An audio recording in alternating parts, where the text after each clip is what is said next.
Hello, racing fans. On behalf of the team at Gallop TV, it is a preview for Thursday, the 11th of May, where we're racing at the Vaal, and it is the classic track. What's on offer? Well, everything is on offer as always on tab, but you've got 8 races carded, so the exotics will begin in race number 1, which will kick off the bipot, and that is at 12:25. Joined by Alistair Cohen, as always, for our previews up in Gauteng. And Alistair, how are you doing, bud? Well played on Tuesday for the Racing Personalities Punters Challenge competition. You've got that monkey off your back. Yeah, thank you, Dees. Finally shed my maiden. Thanks very much to Nathan Klink and Time Spirit for that, because thankfully on the show with Raheel, I found Time Spirit. I made him a good each-way play and ended up taking the punt with him. So 25-1, no damage done. That got me across the line. I took less winners than second, third, and fourth, but it's obviously the value of the victory that made the difference. So I'm hoping to catch another one before the stint is done at the end of June. But it's wonderful fun at Hollywoodbets Personality Challenge to be to be tipping against people like yourself and all the well-known personalities in racing, and the banter is good fun as well. So I think that Hollywood again have tipped another winner by putting us all together. I just want to touch on Tuesday's meeting, the morning of Tuesday when the goalpost was changed and moving the track.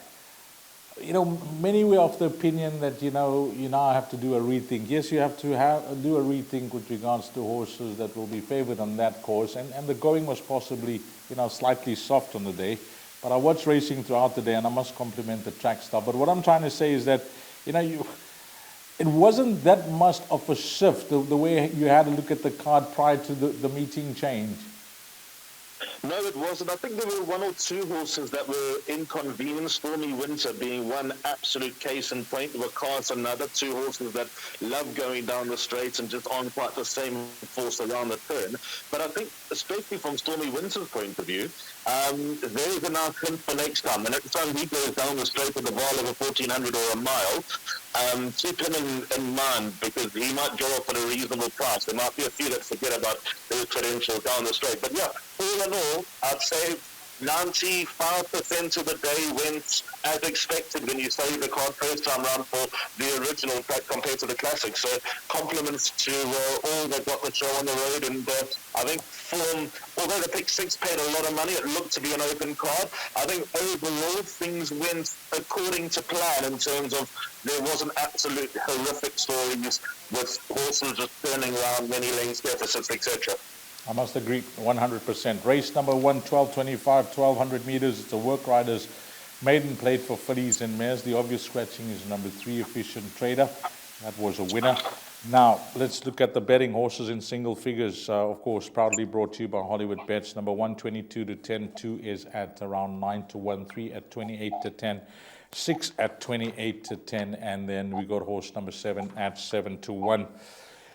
I had to look at 3 horses here, Alistair. I'm stating the obvious, but there are numbers 1, 4, and 6. But I can't make up my mind on which horse could possibly be the right horse of the 3. And I think all 3 will be popular inclusions in the bipod. If I had to pick one, just on the strength of the form line of Law of Success, I think Iron Sky and Pour Some Sugar on Me coming to win from that form line. On that form line, possibly Charming Buyers on the right horse. Precisely the way I read it, Dees. I think Law of Success is the horse to beat. Of the other 2 that you mentioned, I'd expect Elusive Fire to hold form over number 4, Southern Star. There was a length between them when they met on the 7th of April. But I do believe the number 1 Law of Success is the horse to beat. Ran a good, when I say a good third, a well-beaten third, but if you consider he was a length and a half behind the second horse, Iron Sky, I think that adds a little bit of impetus to her form. Poor match with 4 winners at the Vaal on Tuesday. The yard's on fire at the moment. The outside draw, 8 out of 8. She's a slight query, but I think the way that she ran last time when just given a bit of a chance and finding and making a few positions late in the day, I think that's not the biggest worry. They should go a good pace here. They generally do in work riders races. So I think number one, Law of Success, is the horse they all need to beat. I must confess, I really like the card. My suggested bet, the Place Accumulator, I've gone light throughout, and I'll recommend going light on the first leg of the bar pot. Keen on number one, Law of Success. I'd be prepared to banker her. If you're not, then number 6, Elusive Fire, would be the natural backup. And then on to race number 2, the Place Accumulator, 1,000 meters. It's a maiden juvenile plate. A lot of unknowns in the field. Number 1, Horse Fly, is at 7-1. 3, Open Highway at 28-10. 4 is at 4-1. And then we move along to horse number 9 at 7-1. 10 at 5-1. And 11 at 7-1. You know, I tried to look up these pedigrees to find some type of indication on which horses could be forward. The best I could come up with was at horse number 10, Johan Jansson Fearon's horse, you know, related to the likes of Glittering Girl and Moinia. So, anything of the first timers jump off the page, or anything you've heard? I haven't heard anything, Dees. The most appealing first timer to me would be number 6, Scampton. Caden Brewer takes a ride for Ashley Fortune, but I really don't know what to expect. I think the trippy mare, Martin Jakes, a little bit of forwardness. I suppose number 10, Ambrium, was also from the same cloth as well, because you mentioned the previous poll. That was a very, very forward horse trained by Paul Peter, and has now obviously moved on. But I think the form, I think the experience is going to hold up here. I've gone 3 and 9 in my Place Accumulator. I'm very, very interested to see how Vivacious Vicky goes, because there's a lot of talk and a lot of positivity about him as a racehorse. He was disappointing on debut when he was eased out of the race, but I think the Red Bomber form is going to work out to be one of the strongest juvenile form lines, I'd even say, in the country. So number 9, Vivacious Vicky, I think will improve a lot from that first run into today. So whether I make him the horse to beat over number 3, Open Highway, is debatable. Open Highway's got more appealing numbers to his name, and I know that he's held in relatively high regard. Raymond Danielson's got the job for Ashley Fortune for as long as things remain as they are. So that might suggest that Open Highway, in fact, it certainly suggests that Open Highway would be preferred over number 6, Scampton. So, yeah, number 3, Open Highway, ran third to Ready to Charge. The horse who ran second, Captain Warra, was an unlucky second at the Vaal on Tuesday. So I reckon number 3, Open Highway, just has slightly better credentials for now, but expect massive improvement from number 9, Vivacious Vicky. The source, Kwame Lamy, Clinton Binder's runner. You know, I know that it was, you know, a hot field, but last time out, you know, in that Protea, finished somewhere behind, and we know what Lucky Lad has gone on to do. But if you're to judge him on his prior runs, especially his run in the Stormbird, you must make a case for him. Definitely got attractive numbers to his name. I suppose the last run wasn't quite as bad as it might have felt on the 25th of March in the Protea Stakes. He's definitely got a winning chance here. A little bit concerned about him being drawn towards the inside, even though there wasn't an evident bias on Tuesday. The feeling around jockeys and connections was that you'd still want a high number down the Vaal Classic straight. And also just looking at Binder's runners, that a lot of them, to be fair, came back from rests on Tuesday. A lot of them look like they need the run. So I think Binder's looking for a big winter, whether it's on the half outs or raiding down to Hollywoodbets Town and KZN. I'm not too sure, but just judging by the way his horse looked on Tuesday, I think they're running short, but I think they're going to be some winners to come from the yard, because when he comes alive, boy, they win. Then on to race number 3, the start of the big one, the Pick 6. It's a juvenile plate for fillies over 1,000 meters. Number 1, 28-10. 2 at 7-1. 5 is at 7-1. 7 at 11-2. 10 at 8-1. And then the first timer, Women of Power, who I see is related to that horse Tuk that started off racing here with Peter Muscat, backed in to 5, from 5-2. Let me just get this correct, Alistair. I think 18-10 is the price now. That's Hollywoodbets Shortness, the horse in race number, betting movers. That is it, 28-10 into 18-10, number 11, Women of Power. This individual, you know, you spoke briefly about the Red Bomber form line, and although they were stretched out, it could be a form line to follow. You know, I was on course that day when Cala Marietta ran, and Yeah, the horse was drawn 5 out of 10, but found herself right towards the inside of the track, which on the day looked to be the better going middle to outside. So she didn't find any finish because there was so much of confidence in the ring. I was in the parade ring that day. In fact, bumped into you. It was the first race on the card. And I don't know what happened, but she's obviously better than that last start. So I'm willing just to forgive her and ignore that run completely. I don't think I thank you for getting me out of trouble before the first race on Saturday. You did me a good turn coming to say hello before Gallop Preview's race. I'll make it a race in two here, Dees. Gallop Preview is obviously the right runner, the right horse as far as the exposed form is concerned. I like to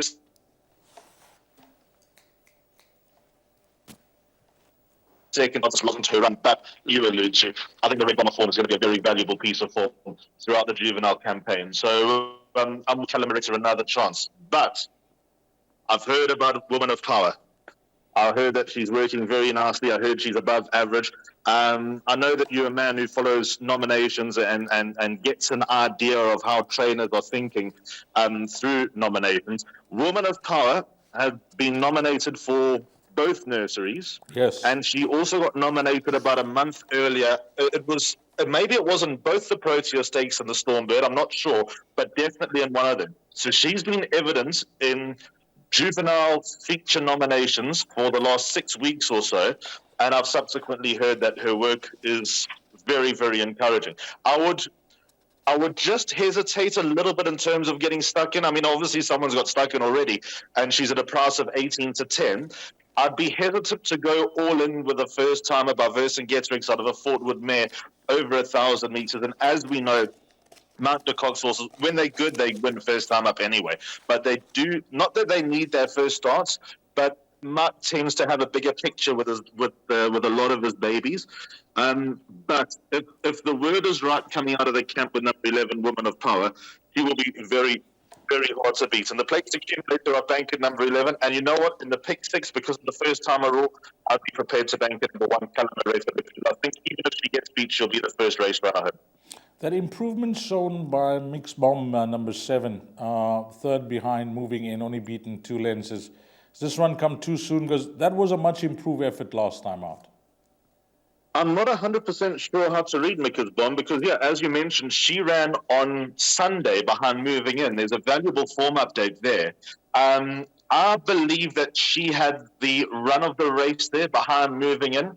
Moving In got to the outside rail straight off the bat, and Mixed Bomb did exactly the same from draw 10. Found the outside rail and tracked Moving In. And everything that stayed up the middle of the course was just pretty much one-paced over the closing stages. So I'd say that number 7, Mixed Bomb, with that form update, just had the right breaks and ran a better race. It's hard to ignore her best runs. I actually think her best run was on debut when finishing 4.5 lengths behind Lucky Lad, but she's not really stepped up from that run in my mind. So I'd say place chance. 1 and 11 of the exposed form, number 1 of the unraised horsehood. Some good information there from Alistair about number 11, Woman of Power. So you decide on how you're going to play it. I think the safe one will be 1 and 11, and you could hopefully double up if 11 beats 1. Race number 4 is the maiden plate over 1,200 meters, and this is how they're betting here. Number 1, Nazareth at 9 to 2. Then we go on to 4, Saka Gold at 5 to 1. Forever Free, number 5, is an 8 to 1 shot. And we got a very short favorite here when the odds are compared. Number 1, Viva de Janeiro at 11 to 10. And she's possibly the right horse in the race, although she was, soundly beaten last time out. I say soundly because I'm looking at the lengths that she finished behind, which is, 6 lengths. But that was possibly a stretch too far, too soon, 1,450 meters. Back over 1,200. I don't want to put the fear of God into viewers here, Dees, but number 7, Viva de Janeiro, despite him being a banker in my place accumulator, and even though I'm going to make a pretty strong case for him, I know that he is not the most impressive in the mornings.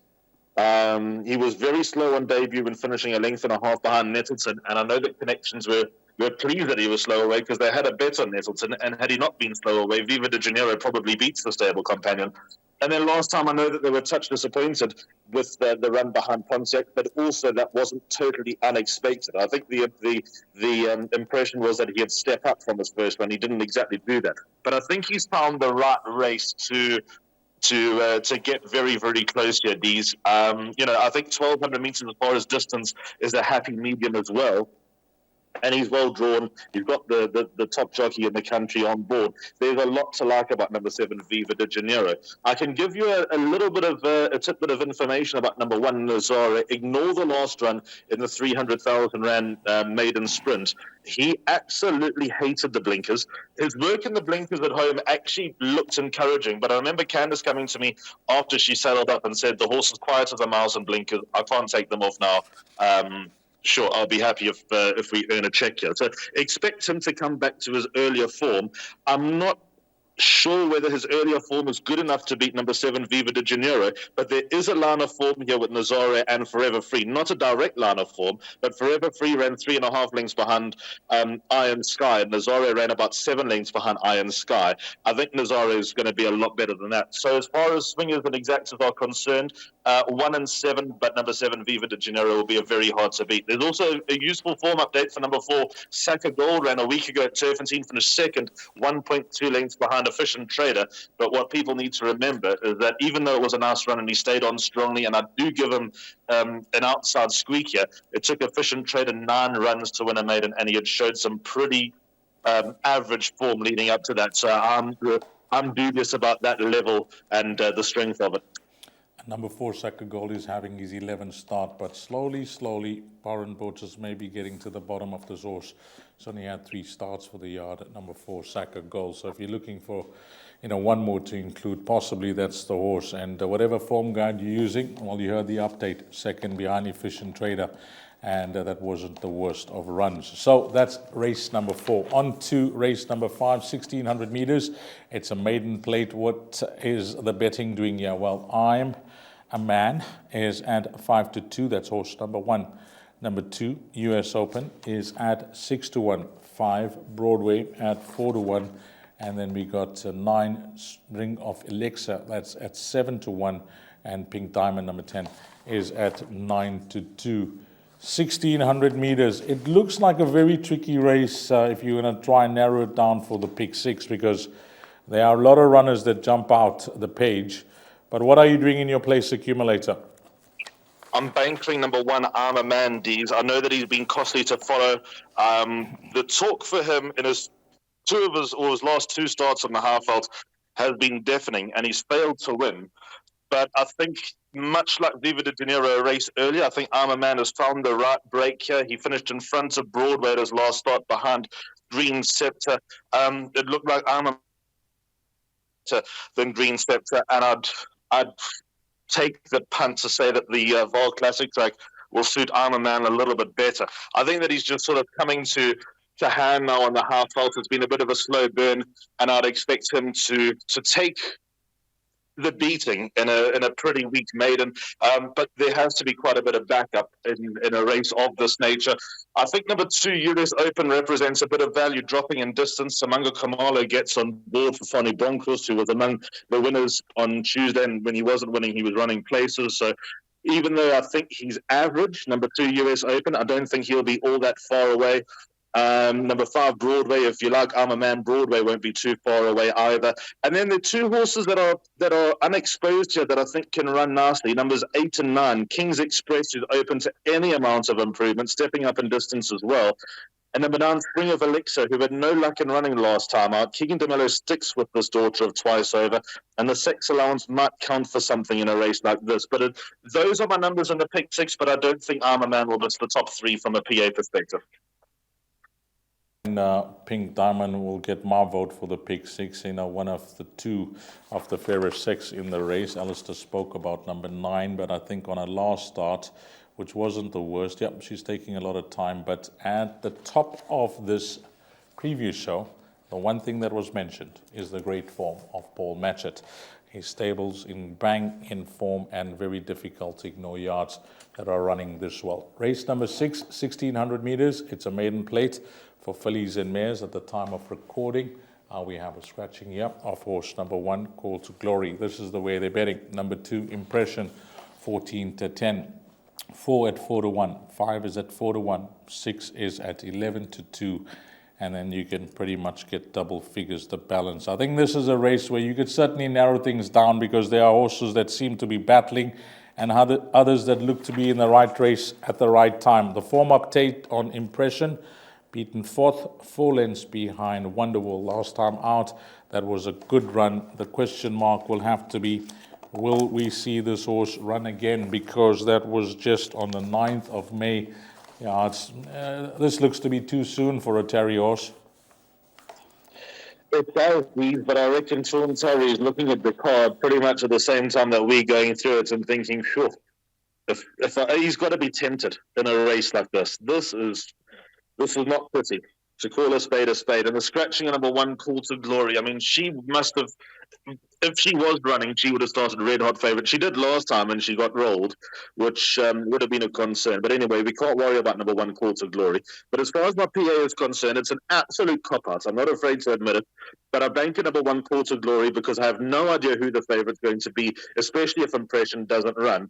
And I think because there's so much poor form in this race, whoever starts favourite will run into the first 3, because if Impression doesn't run, the favourite should come from 4, 5 and 6, probably narrow it down to 4 or 5 really, and I can't see one of those missing the PA. And because I think the PA is not going to pay too much on Thursday at the Vaal, I would like to try and double up somewhere. So this is my opportunity.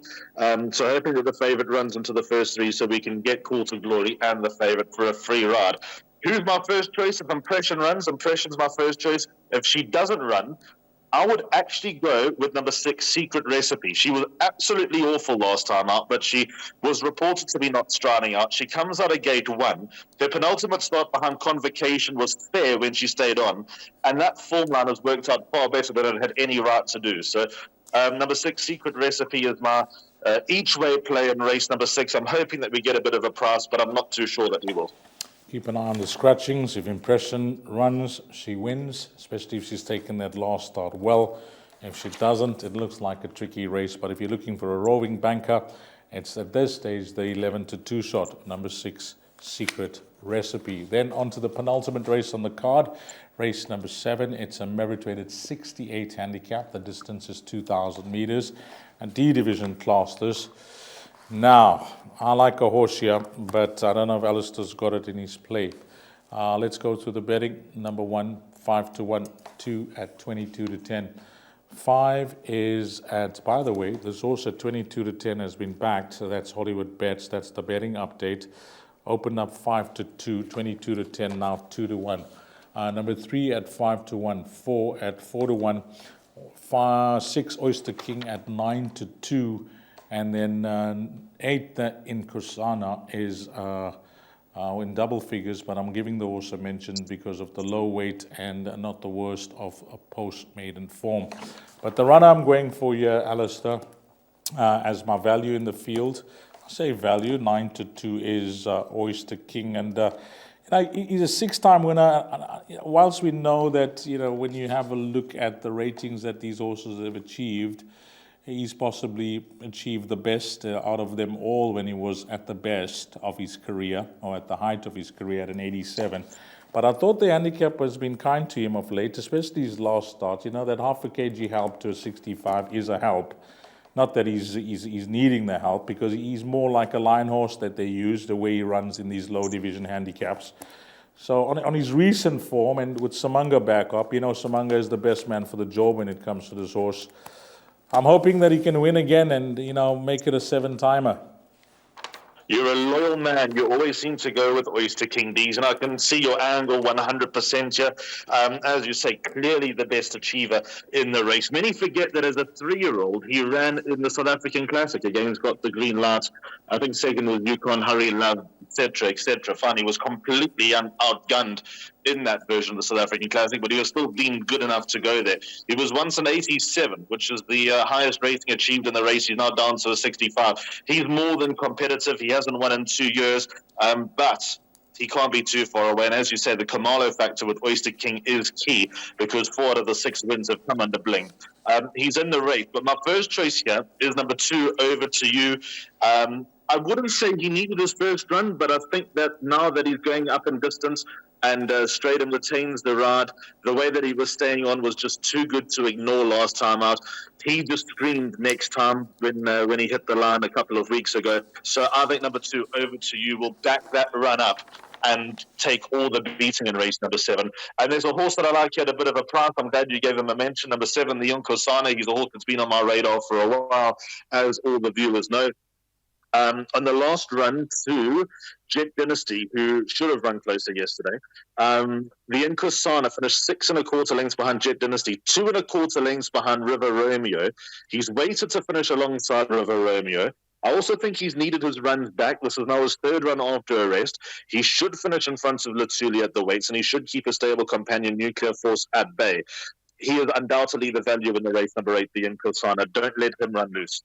And then we move along to race number 8, 1,200 meters, the trip, merit-rated 75 handicap, another D division class. Yeah, this is very tough. If you're running in the pick 6, all the best it's boys against girls. It's top weight to bottom weight. I don't know. Number 1, Letitia's Anal, 5-1, carrying 61.5 kgs. Number 2, Cosmic Star at 11-2. 3, Surya Varman, that's at 4-1. What a win last time out from this individual when traveling down to KZN. I mean, that was super impressive. Start to finish. Cheeky laddie had no answer. And then we go on to number 8, Defender of Rights. A frustrating, costly to follow if you've gone for Defender of Rights in the past, but maybe she is bumping in our field that she will definitely make her presence felt. She looks like the ideal roving banker in the race. And then Power Ranger, another horse that many of us have gone for in the past, is taking him this long, 707 days for that 2nd career win, but he always seems to run an honest race. He's got just 52.5 kgs on his back. It looks like a tricky race, Alistair. I think, the fairer sex, do you think they hold the key in numbers 108, or the boys have the advantage here? Well, I've gone between those 2 horses. I've gone with one of them, and that's number 8, Defender of Rights, but with absolutely no degree of confidence. I've got 3 horses in my place accumulator here, and it's a matter of survival. There are 3, 8, and 11. Let's go through them in no particular order. We'll do it numerically. Number 3, Surya Varman, as you say, was incredible when winning at Hollywoodbets Greyville 19 days ago. The way that he just showed gate speed and found the whole way was just a sign of a horse that's well above the handicapper. Tony Peters' yard can do no wrong at the moment. They've done no wrong since he took out his license. So number 3, Surya Varman, is probably the horse that's of most interest in this race. I was actually at the Vaal on the 30th of March. I wasn't working that day.